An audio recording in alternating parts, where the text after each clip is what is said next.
నెల్లూరు జిల్లా అంటే రాష్ట్ర రాజకీయాలలో ఒక ప్రత్యేక గుర్తింపు, గౌరవం ఉంది.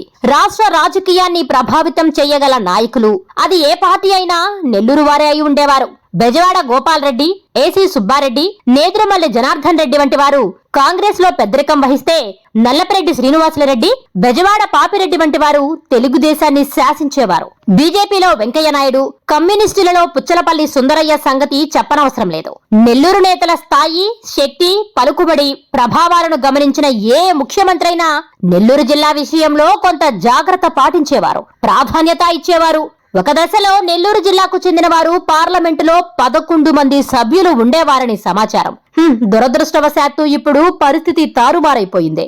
గత ప్రభుత్వ హయాంలో కానీ, ఇప్పుడున్న కూటమి పాలనలో కానీ నెల్లూరు జిల్లా సవతి తల్లి ప్రేమను ఎదుర్కొంటోంది. తాజాగా జిల్లా పునర్విభజనలో నెల్లూరు జిల్లాకు తీరని అన్యాయం చేశారంటూ సోషల్ మీడియాలో వార్తలు చక్కర్లు కొడుతున్నాయి.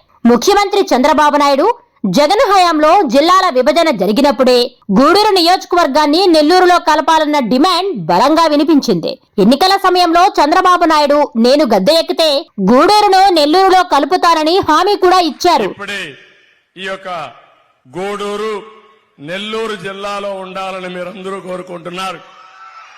మీ కోరిక తీరుస్తాం. తప్పకుండా మన ప్రభుత్వం వస్తానే గూడూరుని నెల్లూరు జిల్లాలో చేర్చే బాధ్యత మాది. దాంట్లో అనుమానం అవసరం లేదు. కానీ పునర్విభజన ప్రతిపాదనలో ఆ హామీని విస్మరించారు. గూడూరు తమకు కావాలని తిరుపతి వాసులెవ్వరూ కోరలేదు. ఈ రెండు పట్టణాల మధ్య 100 కిలోమీటర్ల దూరం ఉంది. సాంస్కృతిక పరంగా కూడా వైరుధ్యాలున్నాయి.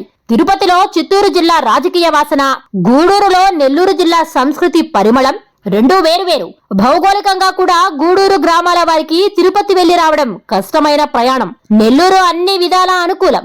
ఇవేవీ పట్టించుకోకుండా గూడూరును తిరుపతిలో కలిపేశారు.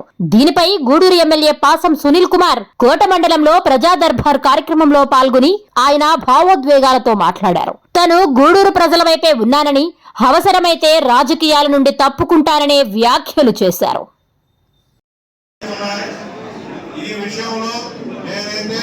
మా గూడూరు ప్రజల వైపే, అభివృద్ధి అయితే కాదు. ఆ ప్రజల అభిప్రాయమే నా అభిప్రాయం. దీనికి ఖచ్చితంగా ఇంతటితో ఏమి నమ్ముండే పరిస్థితి కాదు. మేము కూడా సీఎం గారి దగ్గరికి వెళ్తాను, లోకేష్ బాబు గారి దగ్గరికి వెళ్తాను, విషయం చెప్తాను, వాస్తవం చెప్తాను. ఎందువల్లంటే ఆ రోజు ఇస్తామని మనం మాట ఇస్తాం, గూడూరుని ఎంతో కలుపుతామని చెప్పి మాట ఇచ్చాం. ఎలక్షన్ లో కూడా ప్రచారం అదే చేశాను నేను కూడా. కానీ ఈరోజు ఆ ప్రతిపాదనే లేకుండా ఉండడం నిజంగా కంట్లో నీళ్ళు వస్తున్నాయి. ఎందువల్లంటే ఈరోజు ప్రజల మనోగతం అంతా అదే.